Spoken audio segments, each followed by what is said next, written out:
Hey y'all, welcome back to my channel. It is me, Kay, and I am here today to bring you the Shy season 8, episode 2, called White Russian. Okay, y'all, so if you see me looking down,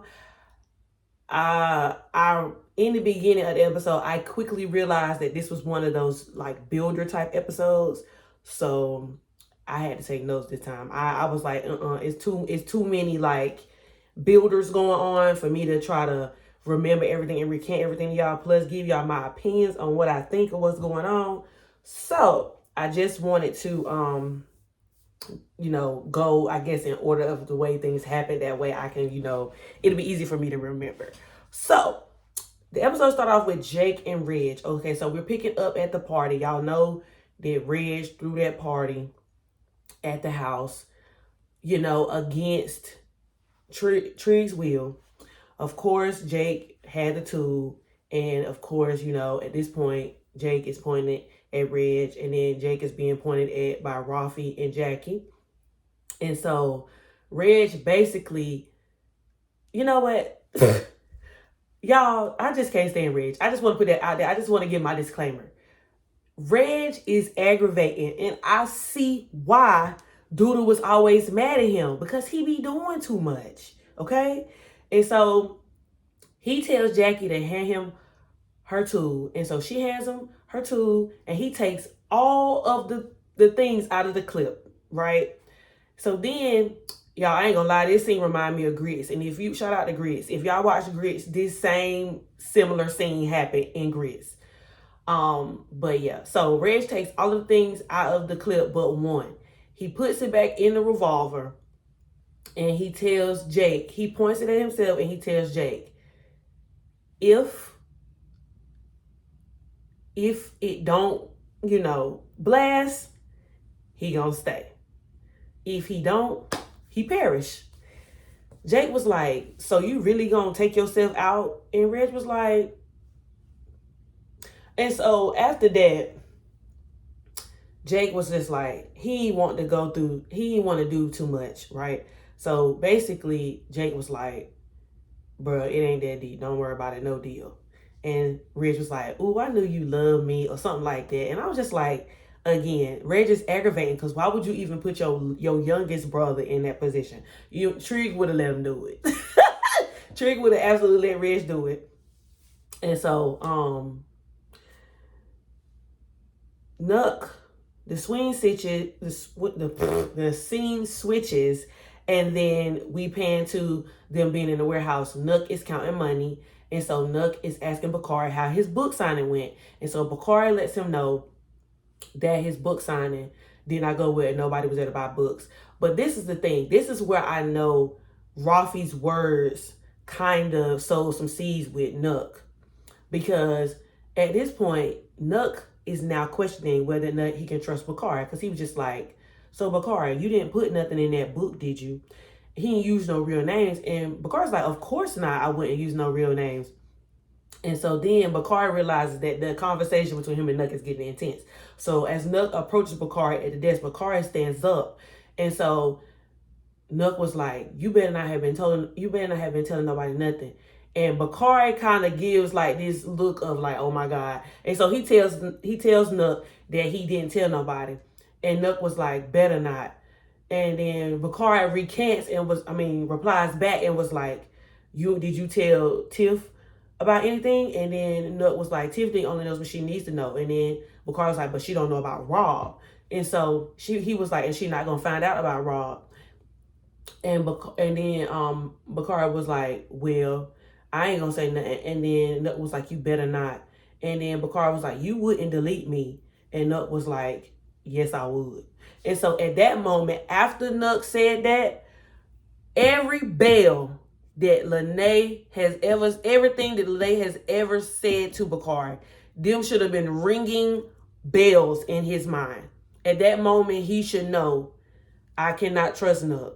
Because if Nuck, the person who Bakari thought the world of Nuck. He was like, I protect Nuck. Nuck protects me. This whole number 2 situation, Bakari being number 2 and Bakari being somebody he can trust. Now, let me just say this. I do think that Nuck would absolutely take Bakari out. I absolutely think he would. But also, Nook ain't crazy, because if you remember a couple seasons back,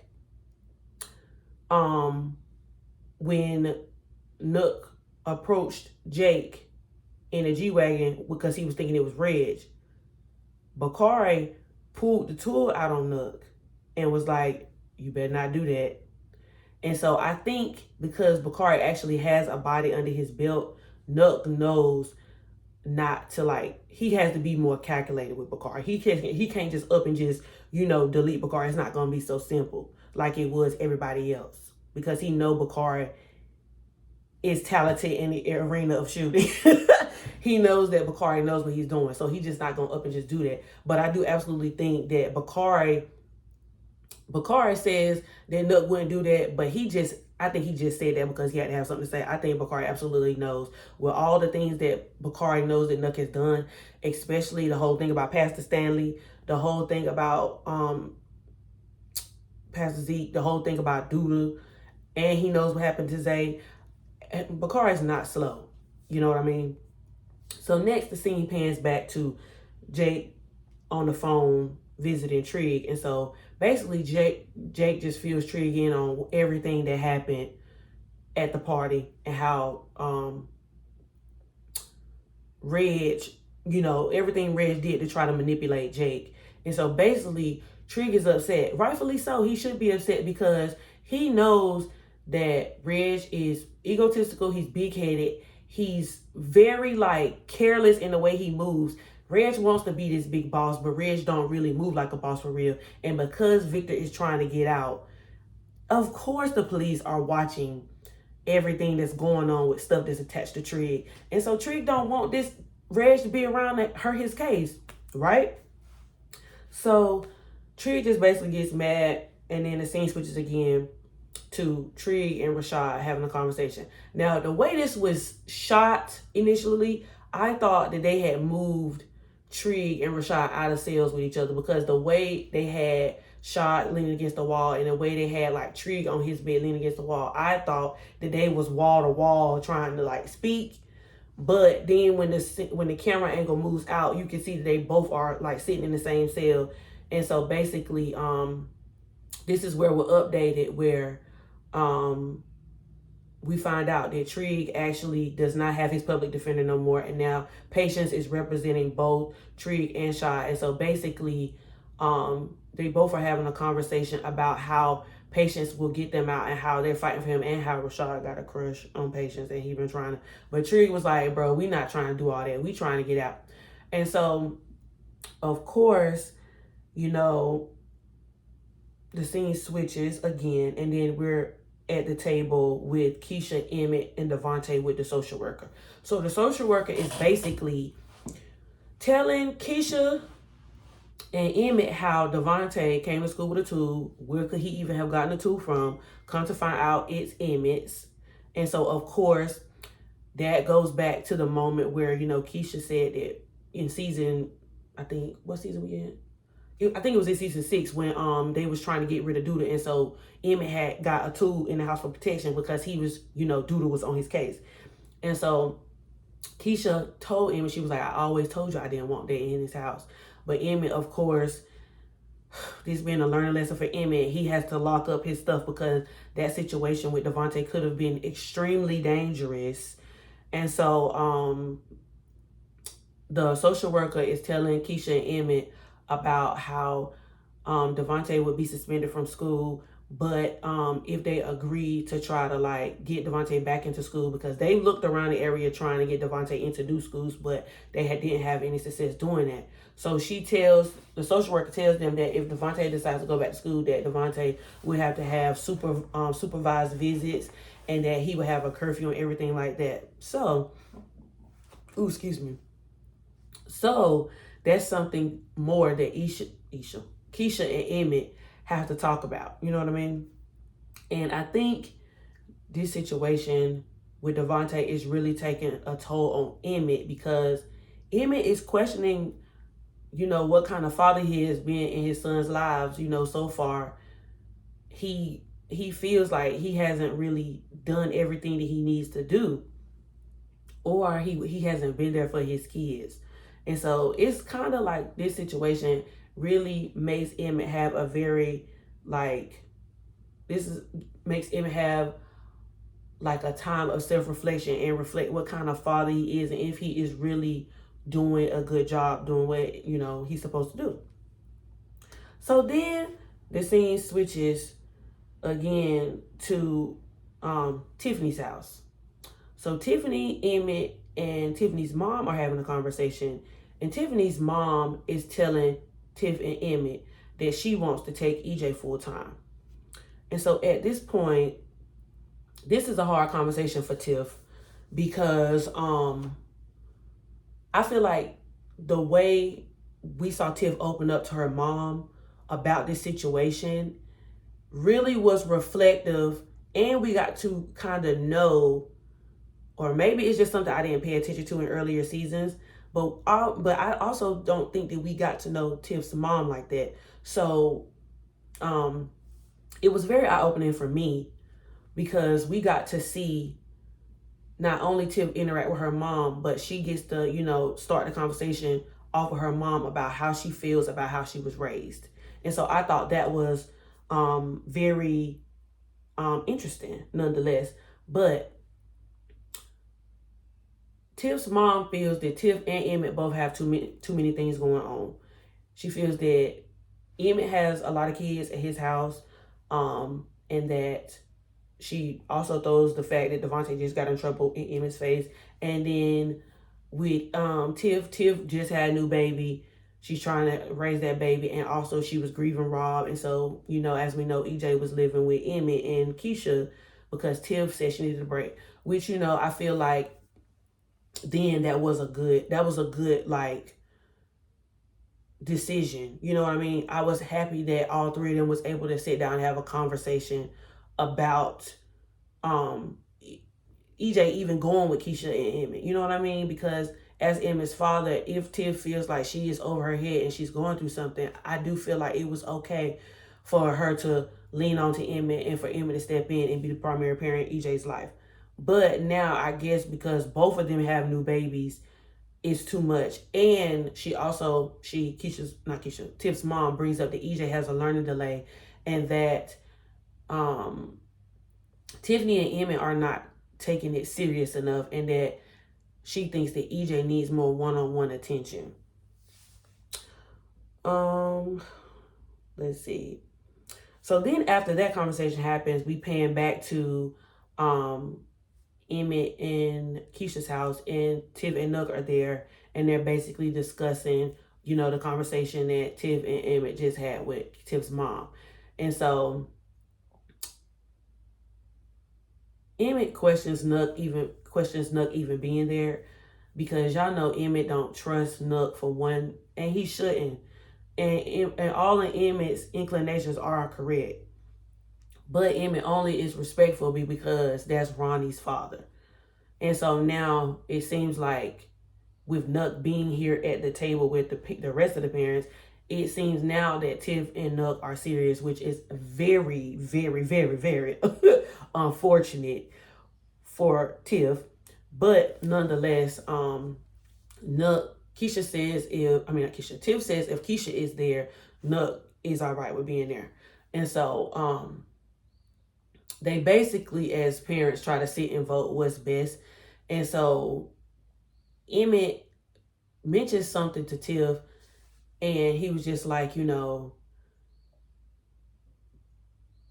likes being with Tiff's mom, and he was just like, you can tell by the way, he lights up when she comes to visit. Now, I don't know exactly where Tiff's mom stays or if she even lives in Chicago, but by the way they're making it not seem that she live on the other side of town. They're making it seem like she live out of the city. So either way, Tiff comes to the decision that that she's gonna let EJ go with her mom. But it's very conflicting for Tiff because Tiff feels like she's a bad mom. And I'm not gonna hold you. I'm sure at certain points during the show, I'm sure members of the audience thought Tiff was a unfit mother.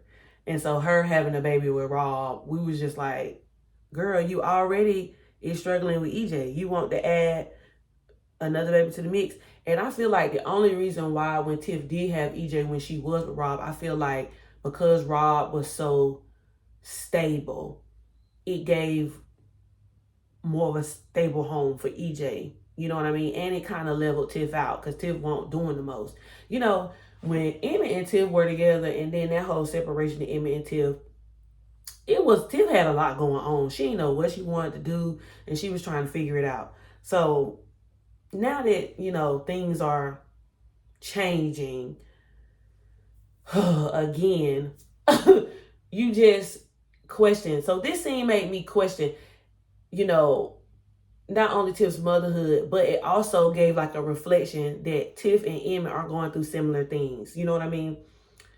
And I say that because Emmett is, of course, going through with Devontae, and he feels like an unfit parent because he feels like he didn't do the necessary job because he feels like Devontae is going down a bad path.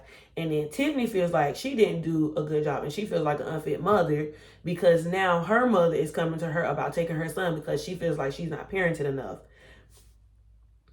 And so after that whole discussion happens, it seems that Keisha and Riley are having a good relationship, and to me, it somewhat parallels the relationship that Jada had with Keisha. We all know that Jada loved Keisha, and not that Keisha is trying to replace Riley with Jada, but Riley is there to provide good introspection and good advice to Keisha because, as we know, Riley is also a counselor. So she basically gives Keisha the nudge to talk to Emmett about one, being married, because Riley also brings that to Keisha's attention that, you know, even though Keisha and Emmett should not get married just because of the kids, but because it also will give a better image to the social worker that Devontae is in a stable home, because she said it is not really respected, or they don't take it as serious that if Keisha and Emma are going through the situation with Devontae because they're not married, it makes them look like their home is not stable and secure. You know what I mean? And so Riley gives Keisha the idea that Keisha should homeschool Devontae because Keisha is a teacher. So, I mean, and I thought that was a good idea. And of course, that was a callback to the conversation that one of the conversations that Jada had with Keisha before she passed about Keisha, you know, being a teacher and opening her own school because she has the potential to do that because Keisha is also very good with children. All right. So I'm gonna have to go back and look this up after the episode is over with just to find out this character's name. But we see Nook pay a visit to a man who was mopping floors. Now, the way Nook and this man are familiar is given that this man was once in the 60. Dang, can I?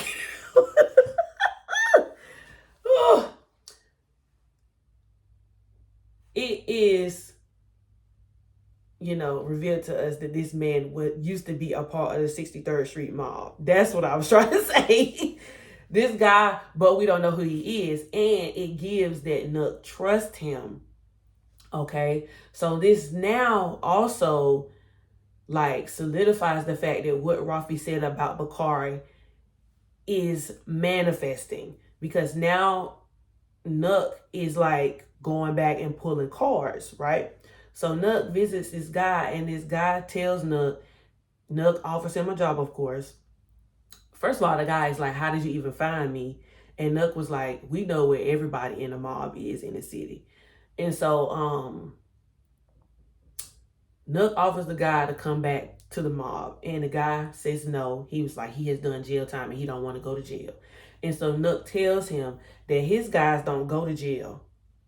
And I was like, Nook, they don't go to jail because if they even do anything wrong, you taking them out, they don't have a chance to go to jail. And I don't know how Nook is taking all these people out who he thinks is messing up, and he ain't went to jail, or ain't nobody went to jail. What are they even doing with the bodies? I mean, at this point. But anyway, so the guy tells Nook no. right? And so Nuck leaves. Okay.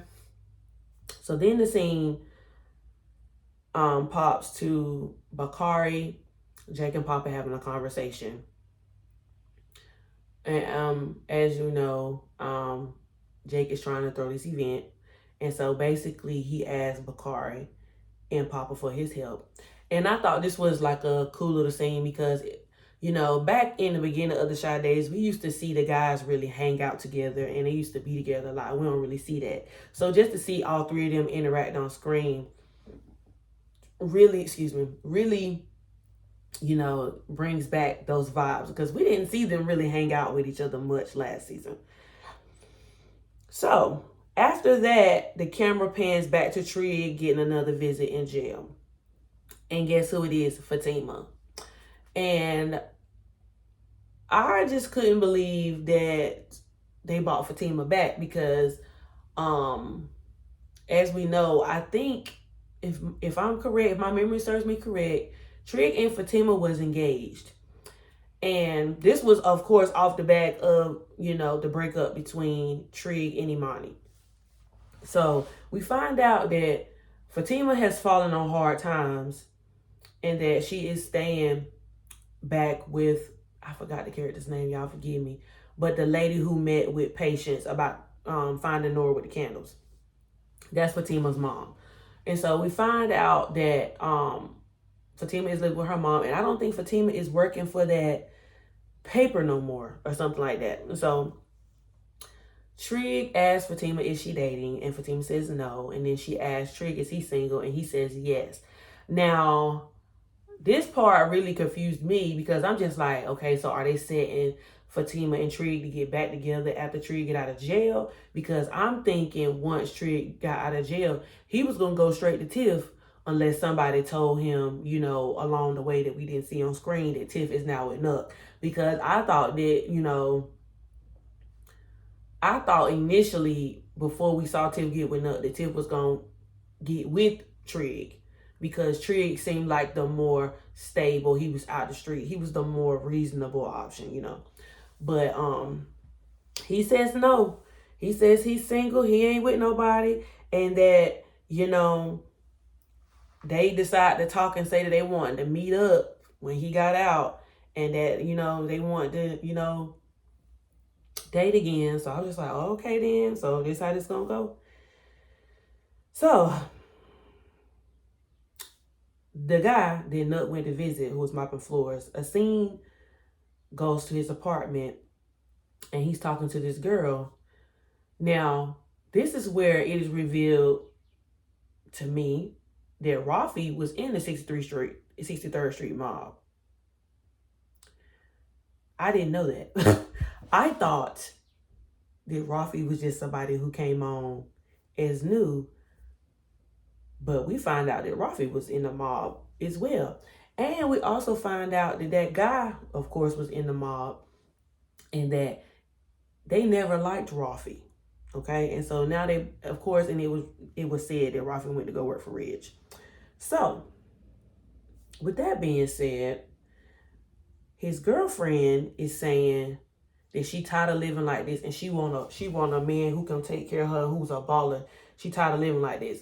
Now, that to me, this whole conversation interaction that they having is just crazy because women, sometimes when women make statements like that and they know that that guy was in the streets or involved in the streets, you know, that makes them feel less than. And that's how men get tied up doing illegal and crazy things because they trying to please a woman. Because a woman making them seem like that they not enough. And that man said all the bills are taken care of. You got a spot over your head. And, you know, he's making honest money. But to her, it's not good enough. And then she said, my baby father been reaching out to me. He want to get back together.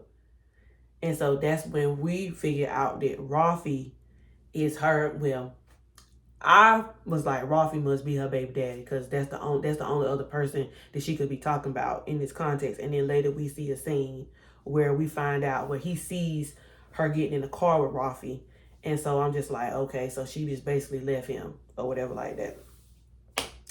So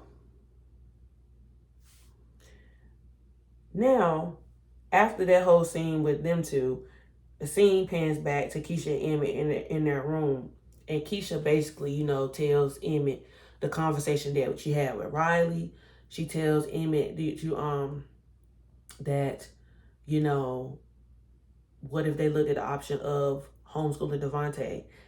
And Emmett was just, you know, I feel like in this scene, Keisha thought that Emmett thought that Keisha couldn't do it, you know, like homeschooling Devontae. And I don't think, to me, I didn't take it, the whole conversation between Emmett and Keisha at this time, I didn't take it that Emmett was doubting Keisha. And Emmett even told Keisha in the scene that he wasn't doubting her. But I think that because Devontae is Emmett's son, I think Emmett felt bad, or he didn't want to put Keisha in that predicament to be with Devontae all day, because he's still dwelling on the fact that he is the reason, he may be the reason why, or his failed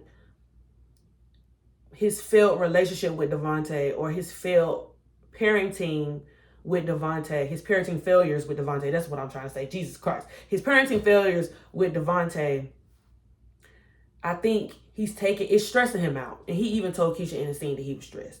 And so Keisha, I guess, to me, it seemed like she was trying to like reiterate or remind Emmett that, you know, that's their kids. Even though Devontae is his kid, she's willing to do anything for their family. And she brings up, besides, you know, Jada believed in her, you know, being a homeschool teacher. And she also tells Emmett, really, like, I gotta start somewhere if I'm gonna do this. Devontae can be my first person. Yes, I may not know what I'm doing now, but with Devontae, we both can learn. And so, yeah, I thought that was a good, interesting scene. And you know, Keisha also brings up the whole thing with marriage to Emmett, and Emmett was just like, well, I asked you once already. And he was like, it's only but so many times a man could be rejected. And I think, and he also talks about the fact that they need to save and that weddings are expensive. And so to me, I don't know. I can't say with confidence that Emmett is going to propose to Keisha again, but I do think that Emmett and Keisha just gonna be like, F it. We going to the courthouse. We gonna get married. We want to be together. It's a lot going on. You know, this is our family. Weddings are expensive. We don't gotta do all that. We can just go get married. To me, that's what that meant.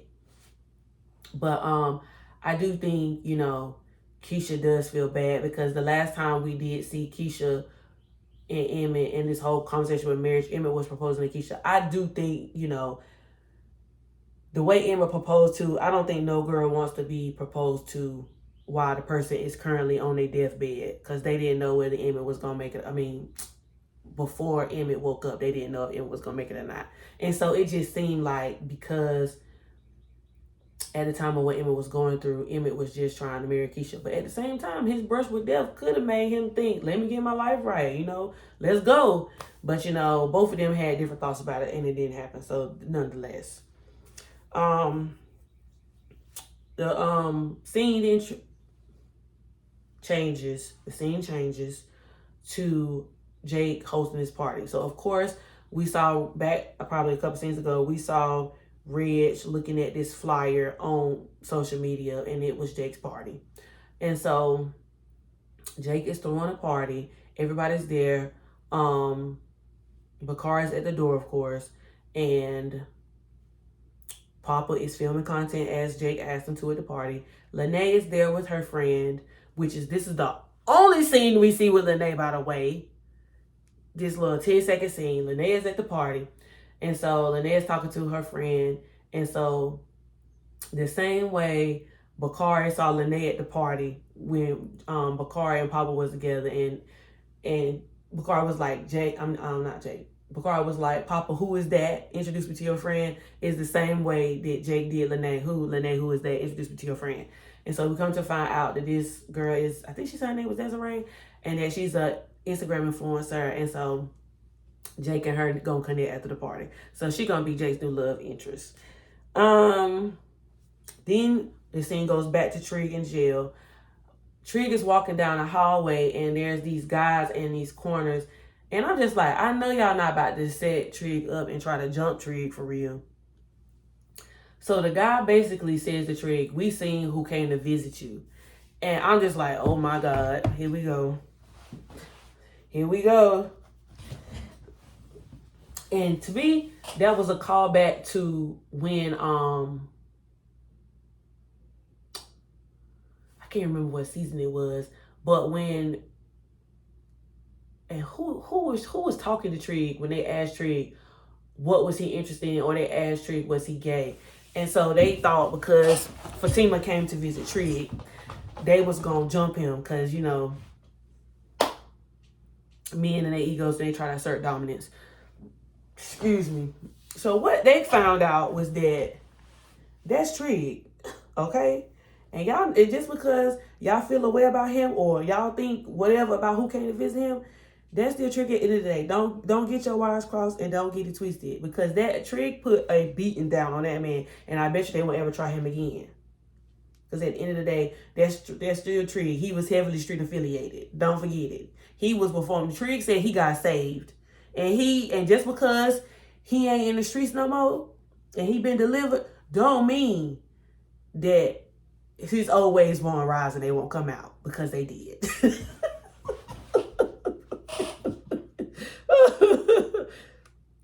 Okay, so now we see patients go to the hospital. Oh, I forgot to mention this, but I'm gonna mention it now. So we see patients go to the hospital, and it looks like she's talking to the charge nurse on the unit, right? So after talking to her, she was just like, girl, I need the elevator footage from the whole day. And so she was like, girl, it's gonna be, first of all, it's gonna be hard for me to get this footage to you, but because you have looked out for me and done these favors for me, I'm gonna try to get this footage to you. Now, mind you, I seen a tweet on Twitter probably last week, and somebody was just like, they keep saying it's no footage of Trig between this time slot and this time slot, and somebody literally screenshotted the scene of Trig and Tiff on the elevator with the nurses and was like, how in the world Trig ain't got no alibi when it's this footage right here, clear shot of him. And there y'all go. For the ones who thought, she went and found that footage, that exact footage of Trig getting off the elevator, going on to the unit, and I'm sure she gonna find, the rest of the footage where it's gonna be, she gonna be able to get a timestamp to prove that this was a duration of time where Trig was at the hospital. And so at the time when Alicia was getting deleted, he was here. Also, I forgot to mention earlier, that's one thing that I forgot to write down about this, which relates to the footage. Patients went and met with Nora at Smokey's.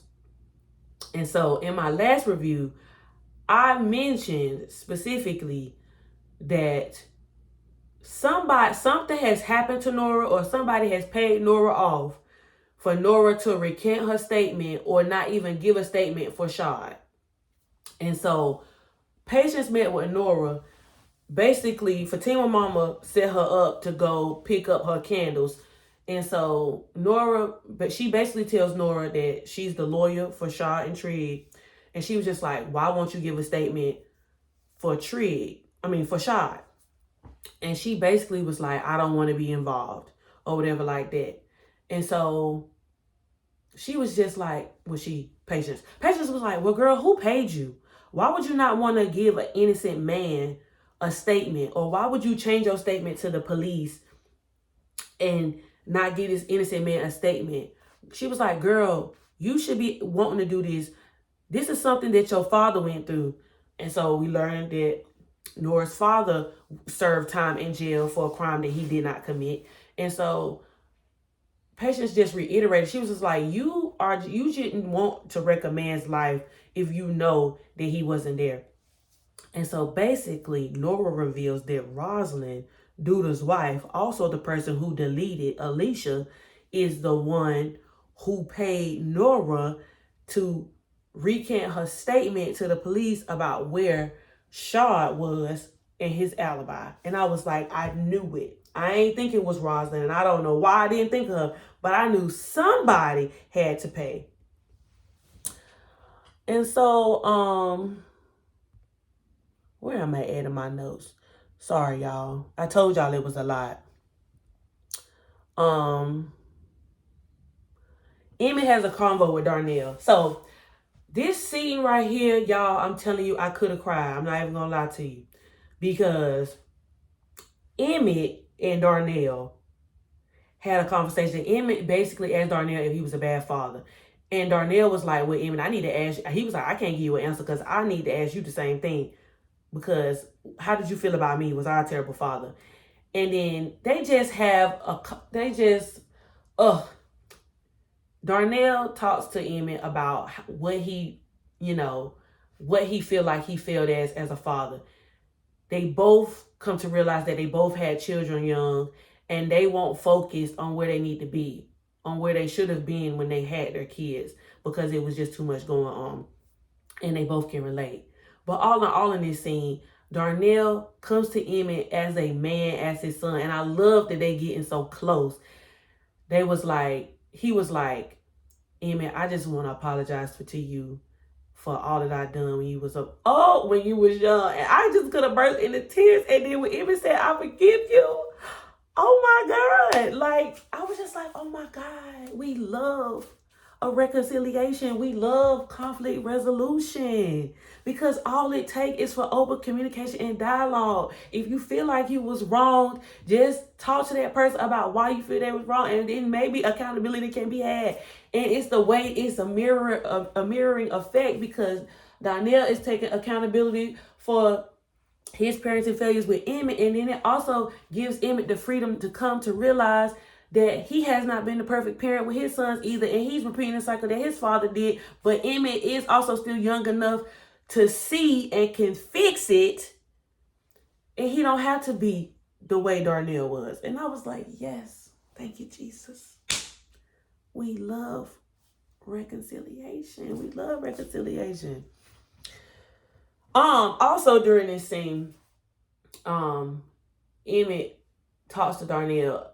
Darnell thanks Emmett for letting him stay there while they getting the boiler fixed.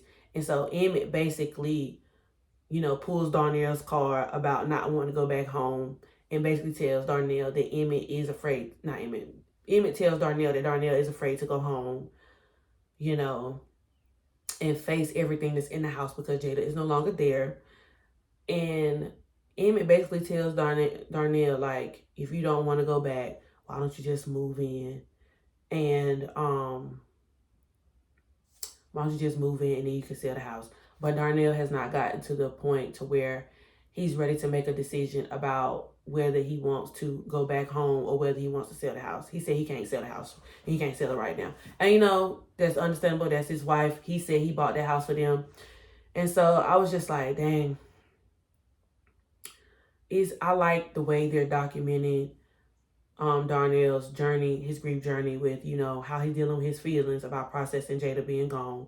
The only part I don't really like is the fact that he is with Riley right now, and I feel like it's too soon. But I mean, at the end of the day, he is grown.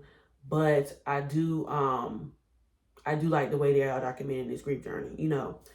Letting us in on how he really feels about how he wants to move forward his life without Jada. And so one thing I wish that we could see, though, I would love to see Darnell be like granddaddy of the year. I hope that we get to see some scenes like that. But if they don't, like, I think it would have been so dope, like, if we could see some scenes of like Darnell falling in love with like baby Jada, like, just giving her the world because she is the only granddaughter. And I would love to see him like playing around with his grandsons, like them rough house and stuff. That would be so cute and so tea. But anyway, let me get back to my notes because this video is already 39 minutes long and I still have multiple notes to get through before the end of this video. If y'all are still watching, I thank you so much because I'm just telling y'all, my gears was turning as everything in this episode was unfolded. So if you are still here watching my review this far, I surely do thank you.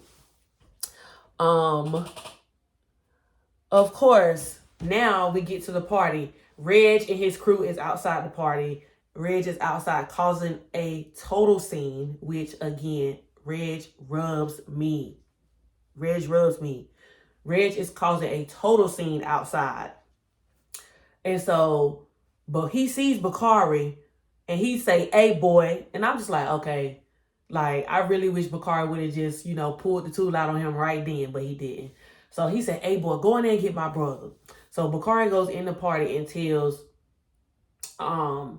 Jake that Reg is outside. And so Jake is like, "Well, how many people he got with him?"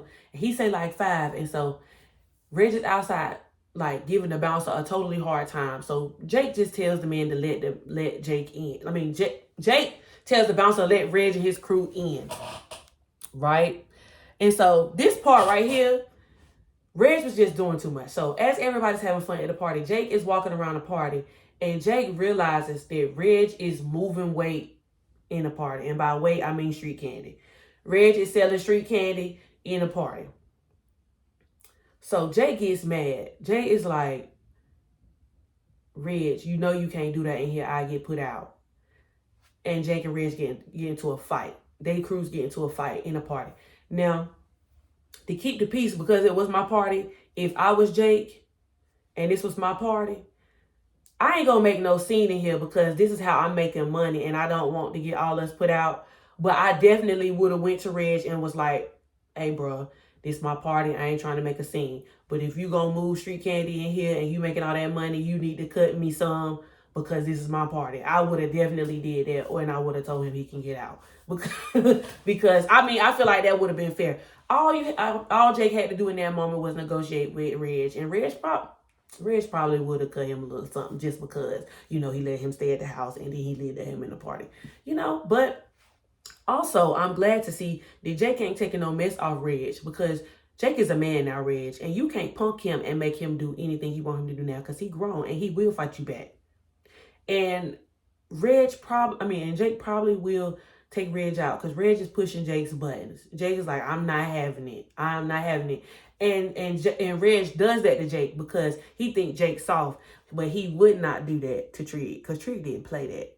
Trig did not play that. Tiffany has a resolving convo with her mom. Okay, so now we're at the point where we're back at Tiff's house and Tiff is telling her mom after, this whole conversation that Tiff had with her mom and Emmett the first time when her mom was just like, "I will take you and Emmett to court. Don't play." And so after they had that whole conversation with Emmett and Tiff, Keisha, Nuck, and Emmett had a conversation. Tiff is now back with her mom, telling her mom basically that you can take EJ. EJ loves you as much as I don't want him to go. I feel like I'm a bad mom because you trying to take him. And then her mom just lets her know, "I think this is best for EJ," or whatever. She said, I think I can provide EJ stability. Now, my thing is, I could see this situation with Tiff and her mom kind of being similar to the situation the discussion that Emmett just had with Darnell. Okay, it's two ways. We learned that Tiff felt abandoned by by her mom. And to us, the audience, we felt like when Tiff left EJ or when Tiff let EJ go to stay with Emmett and Keisha, that Tiff was abandoning EJ. And we felt that, even back in the earlier seasons of The Chi, when Tiff was with that guy who was putting his hands on her and the baby was over there and Emmett had to go and bust down the door and get his son, and then they was going back and forth and Tiff wouldn't be with Emmett or EJ for days. Or when Tiff would just leave and go be with Dante in the streets, she wouldn't see EJ for days. And so I'm pretty sure there were times during where the audience, aka me, and the audience, y'all, felt like Tiff was abandoning. It was plenty of times where Tiff abandoned EJ. But Tiffany comes to grips with the fact that she feels like that her mom did not give her the attention and the love that she needs, right? That she needed. And so she was unwilling to give EJ up because she didn't want EJ to feel them same feelings, even though EJ is now getting older and he's going to start asking questions because he's starting to realize like what's going on around him. And so Tiff and her mom basically come to the conclusion where Tiff's mom says that she never wanted Tiff to feel abandoned, but she said she had a life. And, I thought that was crazy because Tiff said the same thing, that she had a life. And so, but I think that,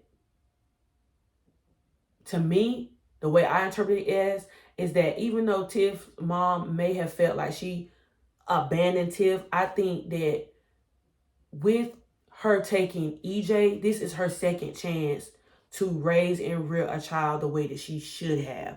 So it's kind of like she's kind of atoning for her sins. That's the way I interpreted it. At least that's the way it looked to me. It's kind of like the cycle is repeating itself, but the cycle is trying to break. You know what I mean? And so with Tiffany making this decision, Tiffany is actively choosing better for EJ. So she's breaking the cycle of being a bad mom to TJ. But Tiff's mom is also breaking the cycle of being a bad mom to Tiff because she's now going to be raising EJ in a more stable environment. Did that make sense? I hope that made sense because as I was thinking about it, I was just like, let me try to wrap my mind around this. That way I can say what I need to say, you know what I mean? But not confuse people in what I'm saying. You know what I'm saying? Okay, so then we see Nook meet back up with the guy who he met that was mopping. He meets him at a location. Well, they meet and he said he needs security. So then the guy tells Nook that he knows somebody. Come to find out, y'all, guess who walked out the garage? Big Mike.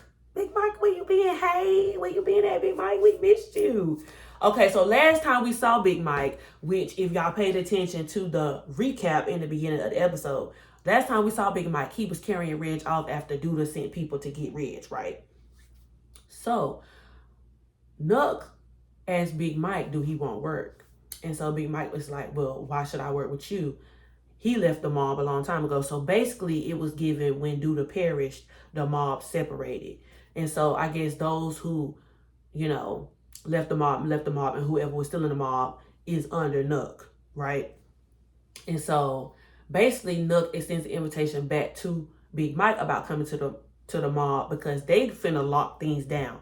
So now I feel like Bakari is really in trouble because not only did Nook go and get Big Mike, we all know that Big Mike was Reg's number 2, and then it's given that new guy is gonna be Nook's number 2, and that's gonna slide Bakari down the line. So then that's gonna give kind of like a 2-3 vibe, and then Bakari gonna be down the line at number 4, I guess. Oh, excuse me. But Big Mike tells Nook that basically something about Reg. But anyway, Big Mike ends up saying that he had to find out on the street that Reg was hiding for 5 years and didn't tell him nothing after Douda came after him. And so he just left Big Mike hanging. And as we know, last season, the only person who knew where Reg was Hannibal. And we have yet to see where Hannibal is yet. So, I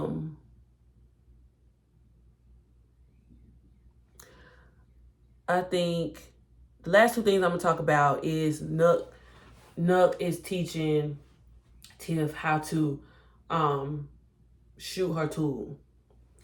And I don't really want to go over that because Nook and Tiff was having a grown folk session after they was learning how to...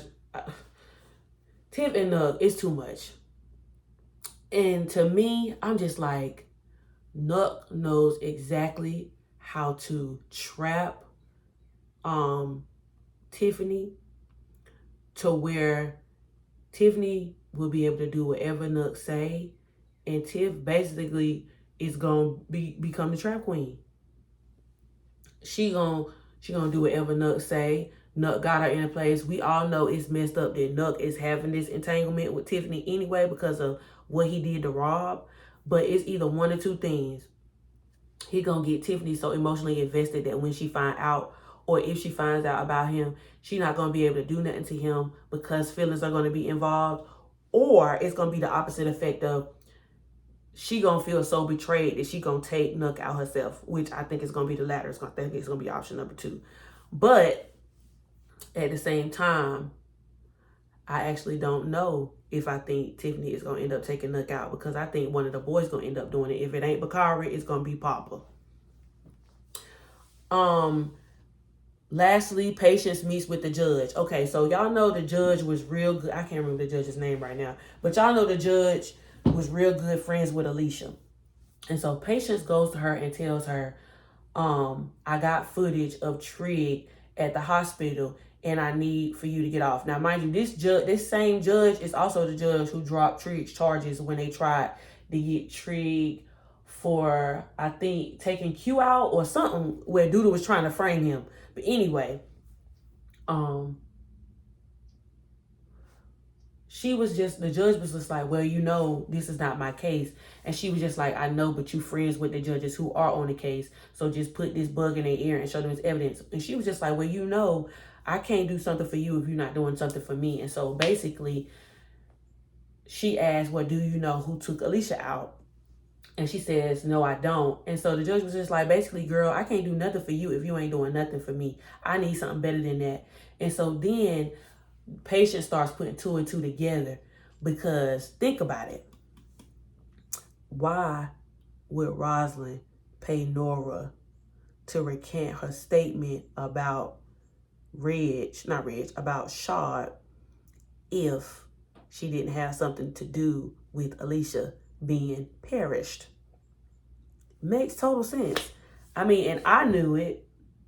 Well, I didn't know that Rosalind paid Nora, but I knew somebody paid Nora who was probably attached to Rosalind. But nonetheless, it makes total sense. But because I think the judge might be cool with Rosalind, she was just like, I don't think that's the case. She don't think that she would do that to Alicia. And Patience just was like, well, I think she would. And so, but either way, I'm thinking by episode 3, no later than episode 4, Rashad and Trig gonna be getting out of jail. But yeah, all in all, y'all, they building it up. And I'm just already preparing my heart for Bakari to perish. Bakari, I really don't, unless Bakari only gets injured and he lives. But I think the way they setting up this book, I mean, and it's been for 2 seasons now, even when Bakari started first writing the book, it's been alluding to something dark happening to Bakari. And then with Nuck saying your book only will probably take off if you die, I'm just preparing it. I'm just preparing, because if Nuck don't take Bakari out, it's going to be Rafi. But I also think that the dude who Nuck just asked back is going to be the one to take Rafi out. 1, because of the whole thing with his girlfriend. And 2, because Rafi left the mob to go work for Reg. Yeah, y'all, I'll be back with episode 3. Like, comment, subscribe. If you stayed this far in the review, I thank you so much. I know it was a lot, but please leave me your comments down below and let me know what y'all thought of today's episode. And I'll be back next week with episode 3 review. Deuces.